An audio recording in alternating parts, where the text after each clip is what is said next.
on my knee, y'all is big. Yo, what's up? We are right back at it again. I'm knocking out these videos today. We had, I just did Married to Medicine. So if you haven't watched that video, it should be posted right now. Now we're going to get into 90 Day Fiance. I'm going to be adding this to the review list. I think 90 Day Fiance, and somebody asked me about, Love After Lockup and The Chi. Now, I have reviewed Love After Lockup, so I will continue to do that when the new season comes out. But The Chi, do you guys want me to review The Chi? I didn't get a chance to watch the first episode, but if that's something you guys are interested in, I'm going to do a poll on my community board, and make sure you go vote for, you know, new shows that you guys want me to review on here. But nonetheless, we have 90 Day Fiance Happily Ever After, because this was another good episode. Like, this season's gonna be real good. So let's open up talking about Colty and Jess, okay? So Colty's in Chicago visiting Jess, trying to get their second date going, I guess. And he comes back with breakfast the next morning. He admits, like, you know, Jess was upset because I didn't tell my mom about her. But, you know, she quickly forgot about that once we got back to the hotel. I'm gonna need Colt to stop acting like he dropping dick like that. I'm sorry. Like, you're not. When you see Colt, you're not picturing those two things together. Like, he don't look like he know what he doing from the bike. All right. So Jess and him are sitting there talking in the bed, talking about what they're gonna do for the day. And she's like, you know, your mom, like, when are you gonna tell her about me? Because, you know, I'm not just friend, I'm your girlfriend. She throwing that out real fast. She is trying to move hella fast with him because she know her visa is coming up, and she's trying to take advantage of Colt. It's so obvious. So he basically blows smoke up her ass and says, like, yeah, I promise to tell my mom, but really he ain't ready to do that. He's like, I'm trying to take my time. I don't want another Larissa situation.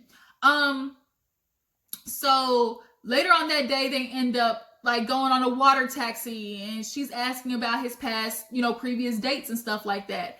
And finally he admits, okay, my ex-wife, she was arrested 3 times for domestic abuse. And she's like, oh my God, really? Like, I'm so sorry because you're such a good guy. And he's trying to figure out her past. And she's like, I dated, you know, 6 or 7 times in the past 6 months. To me, that's not a lot. Like, if you think, that's literally like 1 date a month. So it's really, that's not a lot. But she's trying to throw her fishing lines out there because she's trying to hook, line, and sinker. And it looks like you might possibly, you're nibbling on the bait, but you haven't quite bit it yet, you know? So after they do the little water taxi thing and he tells her about Larissa and trying to move on and find the right woman, they go out to meet her girlfriends, right? So the girlfriends are all clearly Brazilian, spicy, got a little attitude, and they start grilling the dog fuck out of Colty. They're like, okay, where do you live? Do you have a roommate? He's like, oh, you know, I take care of my mom. She lives with me. Boy, quit playing. Y'all live together, and she take care of your ass, period. Then you try to play that off. So they're like, you 34 living with your mama? Like, I think that's a problem too. Larissa caused a lot of issues, but she was right when it came to kicking Miss Debbie out. Miss Debbie needs to go out and find her own companion, live with her little cats if need be, but she needs to find her little old man who can pop a couple of Viagra's and throw it down every Monday, Wednesday, Friday, because Debbie needs to get up out Colt's life. So then he's trying to find out, you know, about her past, you know, asking the friends, like, I don't know that much about Jess. Can y'all tell me anything about her? And they're like, why do you want to know? Like, we're the one with the bad history with, you know, your ex-wife. How do we expect that not to go that way with Jess? And he's like, I don't think so. You know, I hope it wouldn't go that way. That one friend though, she was on his ass cakes for real, like white on rice. She was not letting it go. So then they kind of get into a little bit of beef because they are talking about, oh, what are you doing for the rest of the night? And they're like, oh, let's go to this Brazilian party. He's like, I'm tired. I just kind of want to go home, you know, and chill with you because it's my last day. And she's like, oh my God, you're acting so old. Like, we're not going to do that. No, Colty, no. And he's like, Jess, no, I want to go back. Like, we're a couple. We should want to do stuff together. The friend was like, oh, we a couple now? Like, now we a good couple, but you haven't even told your mom about her. What do you mean? So now he's like, he look at her like, bitch, if you don't get out this, like, don't you see me trying to talk to my woman here? So she's like, leave me alone. Let me just, like, she was trying to think about it.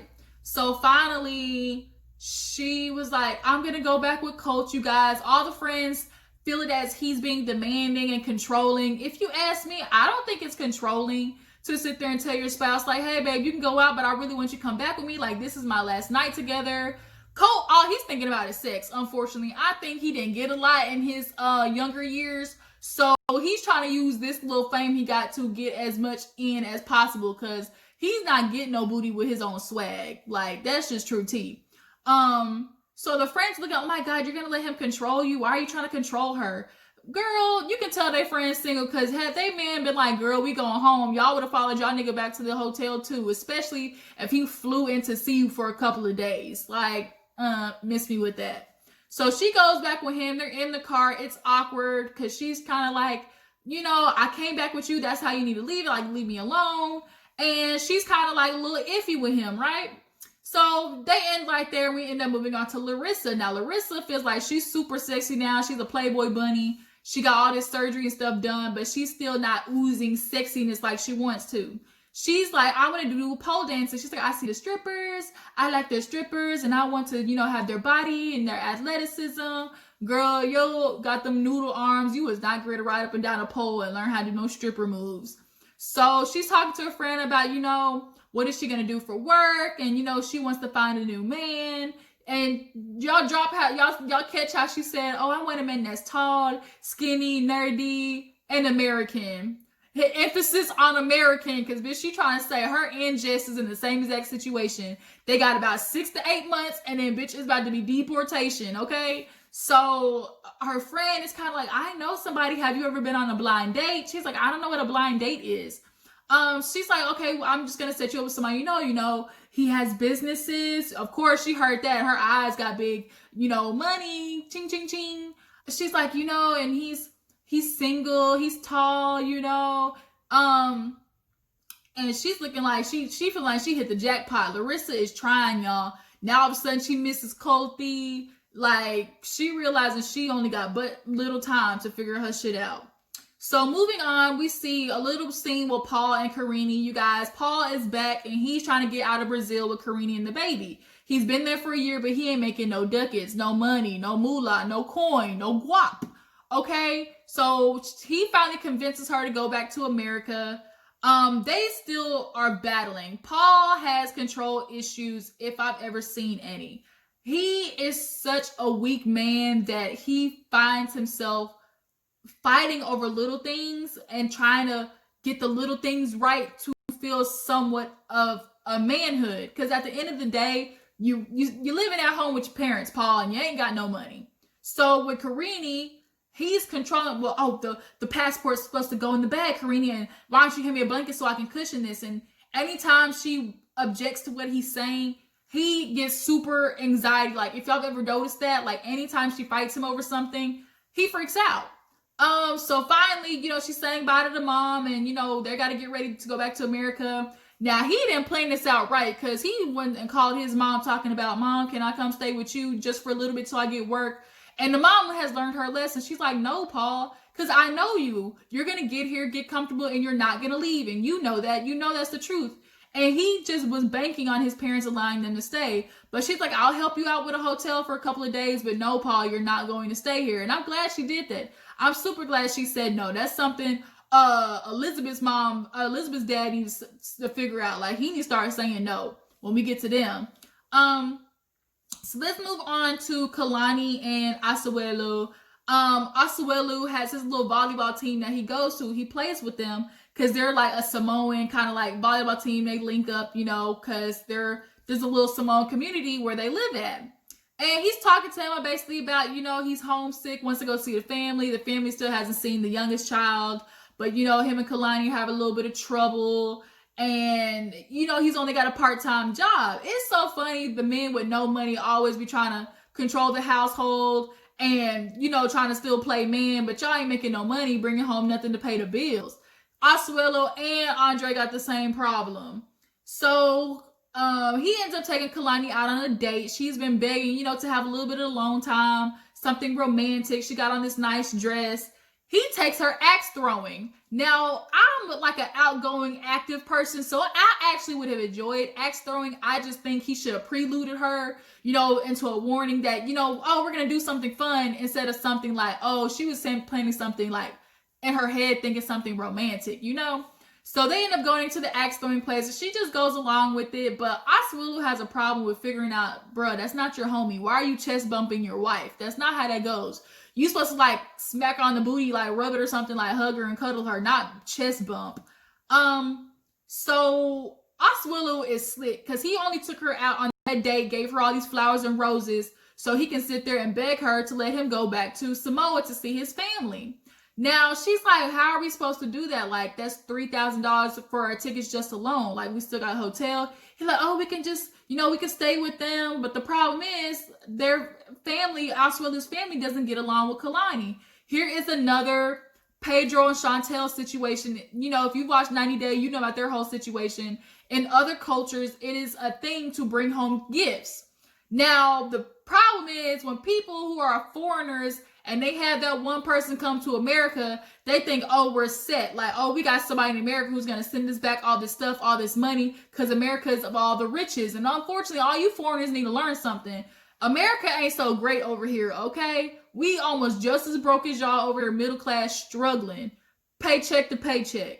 And Kalani's like, they want so much. They want the extravagant stuff. They talking about, oh, money for cows and stuff like that. No, I'm not going to do that. So their family has an issue with her. And she has the right to say yes and no because Oswilla ain't bringing in the money. She is.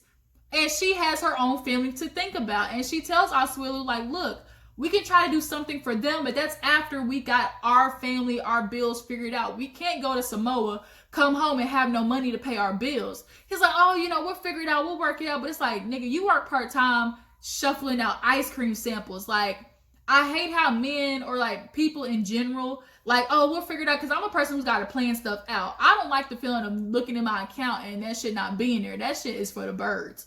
So basically, he's trying to butter her up to go back to Samoa because he missed home. And he's still stuck on this thing that, oh, I grew up Samoan and, it's supposed to be the woman take care of the family and stuff like that. But it's like, you don't bring in no money, bro. You need to help take care of the family. I don't think this idea of, oh, it's our culture for women to take care of the kids or, take care of the household. Like, men in general, y'all should be able to learn how to wash dishes, help out. Like, I don't understand why you can't help out your spouse. If she is drowning and has all these kids, oh, you're just going to relax because it's my culture to sit there and watch the woman let her do everything? No. Oh, absolutely not. Like, we will be fighting. So moving right on along to somebody who I want to fight, Andrei and Elizabeth, aka Libby. Y'all, Elizabeth, throw Andrei away. Throw him away. And I think she already knows this, but she's stuck because her ass got pregnant. And she's definitely of the belief of, I'm going to have to struggle through this because I married him and that's my husband type situation. So she comes home and he's been workman, handyman because he got nothing else to do. He's fixing the table, talking about how he kind of admits that, telling the dad about the stuff at the dad's birthday was wrong. But he apologizes for that, but she's still upset. Like, why didn't you tell me? Like, we were only talking about this for a little bit. Then you're giving everybody a short amount of time. He feels like, oh, your family has these businesses and stuff like that. They drive these fancy cars. Like, Andrei really has this idea in his head because he feel like their family is set, that he's not supposed to be considering them. Like, they're going to be all right. They got the money type situation. And he's super comfortable in that. And that's the problem. Elizabeth, you are not making him want to grow. You need to take your ass out, stay at your either dad's or sister's house and tell him to get his shit together before or you're not coming home. Period. Like, you're going to be stuck struggling because your husband wants to use the excuse of, oh, I'm a stay-at-home dad. And he knows the fact that your dad is always going to come there and save you. He knows that, which is why he sent you to ask the dad for the money for the wedding. Now, before we get to that, like, he's sitting there telling her, she's like, why did you even do that? Like, people need time. Like, people have kids. They don't even have passports. He's like, well, if they can't make it, that's them. Like, he doesn't want them to come. He doesn't at all. And Jen called it out later when they were at the pool. He's like, oh, if I hurry up and do it and it's not going to be on me that they didn't make it. They just didn't make the effort to. Your family, they didn't come. Like, that's their problem. That's not ours. And it's like, bro, you're such an asshole. Such a douche. He's such a prick, you guys. Like, Elizabeth, throw him all the way. Get rid of this nigga, girl. He's going to cause you to become an alcoholic for real. Um, so later she goes to talk to her sisters by the pool and stuff like that. They all got their titty out breastfeeding. So she's talking to them about the wedding, right? And they're like, she's like, are you guys gonna be able to make it? And they're like, girl, we got kids, like they're supposed to get shots before they go. Now here's where the dramatics come in, where they be the super white Karens being so extra. Girl, Moldova is the scariest place. Like, have you seen this stuff? They got corrupt government. They kidnap people for ransom. Their police are corrupt. And I'm like, bitch, you live in America. Don't you know that this country literally does everything that you say Moldova does? Like, bitch, you are in the United States of America. Corrupt is their middle name. So it was just goes to show like that white ignorance is so serious.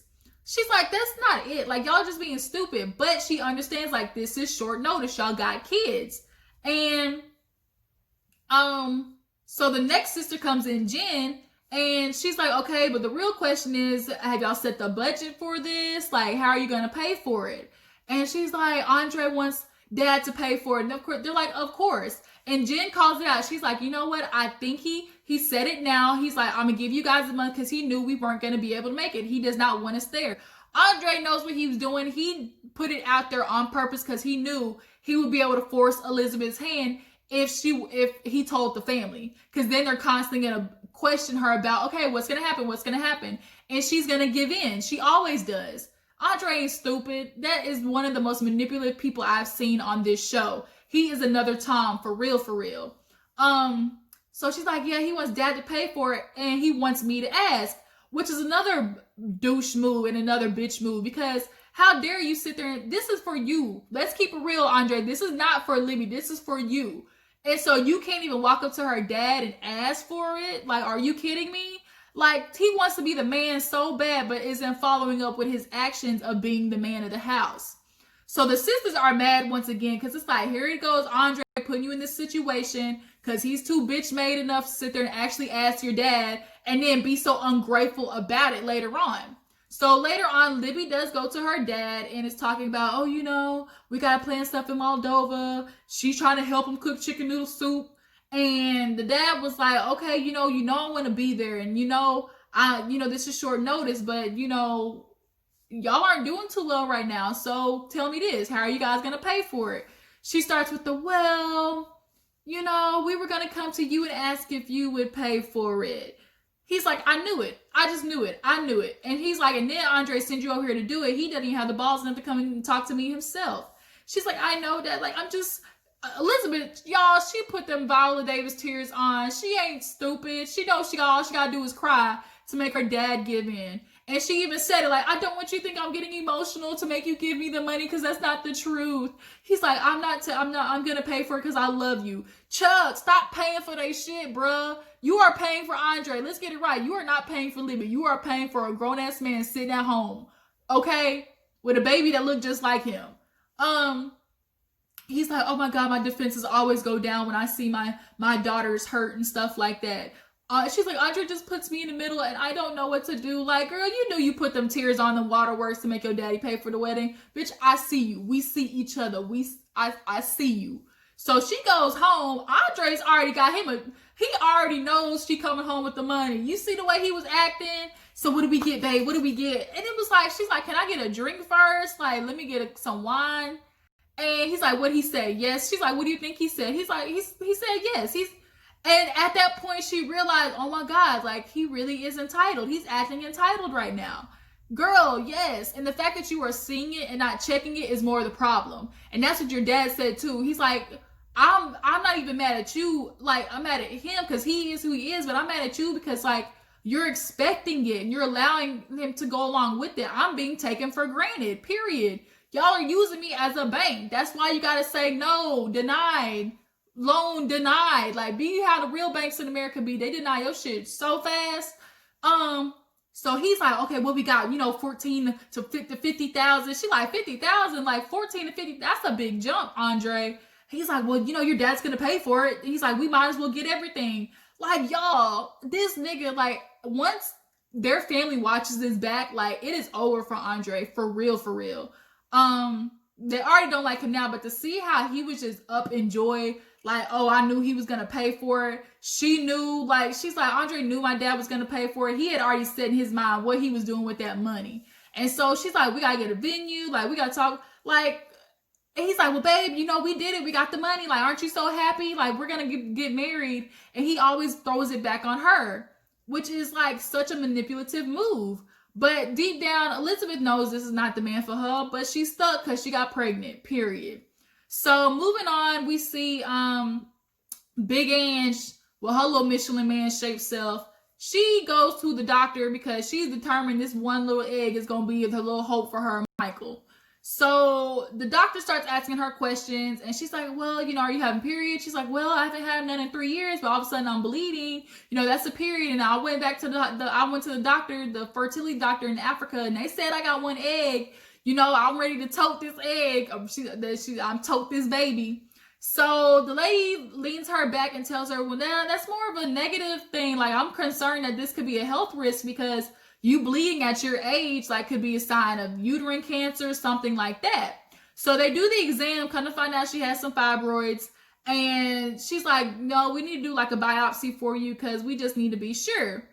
Angela heard all that, but she still want the one question. Do I got that one egg? She's like, no, girl. Like, bitch, you 54. You got not even powdered eggs, bitch. That shit is disintegrated. She's like, your ovaries have shrunk, everything. Like, girl, you are menopausal. You are not going to have no baby. She's like, the only way you're going to make it is if you have a donor egg, and you can't tote it because you're too old. Your body's not going to be able to carry a baby like that. Like, girl, you and Mike are not going to make it. So she goes home to tell her mom about her going to Nigeria, and the mom's going to tell her yes because she knows her child's going to do it anyways.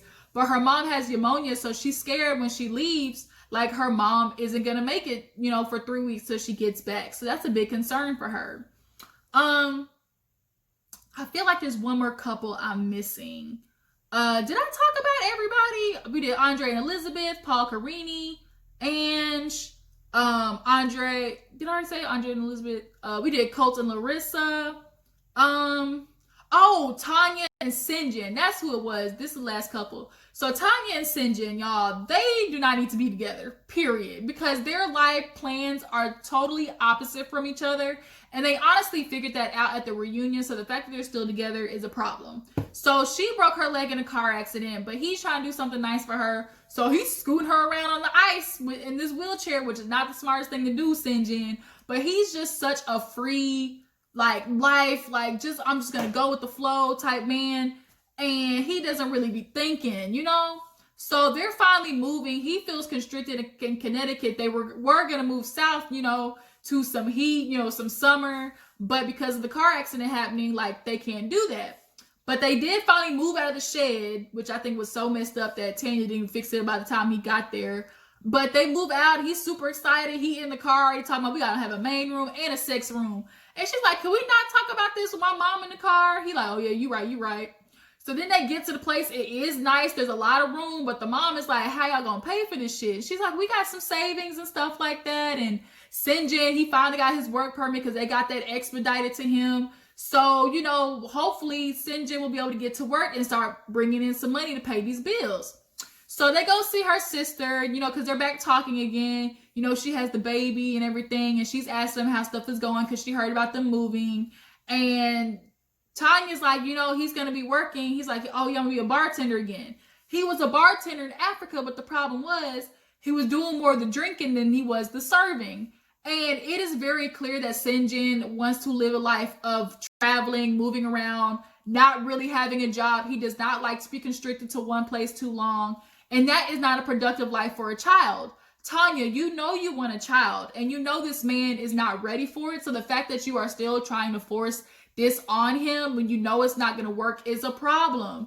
And that's the reason why he's drinking the way he's drinking. Because she's like, I got a concern because you wake up. He's like, if I want to have a beer at 10 in the morning, I can do it. And she's like, you having a beer at 10 in the morning is a sign that something is going on. Like, that's a red flag. Sinjin trying to act like it's not a problem, but you just sat there and admitted that you've lost phones, motorcycles, relationships, a whole bunch of stuff, your job, because you breaking chairs at the job. Like, Sinjin clearly is trying to cover up the fact that he's constricted in Connecticut, doesn't have a job, now has to support somebody, and he wants wants to go off and do so many things, but Tanya's at the point in her life where she's ready to have a kid and settle down. And he's still stuck on the fact that she claims that he's not her soulmate. So how are you going to have a kid with somebody that's not your soulmate, Tanya? That's another good question. So that was the end of the episode. Y'all tell me what you think about each of these couples. Do you think Larissa's going to try to get back with Colty? Do you think Jess is genuine about that? How do you feel about Andrei, accepting the money for the wedding and making the dad pay for it? Like, do you think he really is, like, just sticking with Elizabeth for the money? And then as far as Tanya and Sinjin go, do you think they can work it out, or do you think it's time for them to go to Splitsville, okay? But I appreciate you guys for tuning in. Hopefully I'll be able to get to the T.I. and Tiny review later on today. If not, I'll upload it tomorrow. But I appreciate you guys for tuning in. Make sure you like this video, subscribe to my channel, and make sure you always spread love and peace and not hate, you guys, because too much of that is going around. I will talk to you all later. All right, deuces.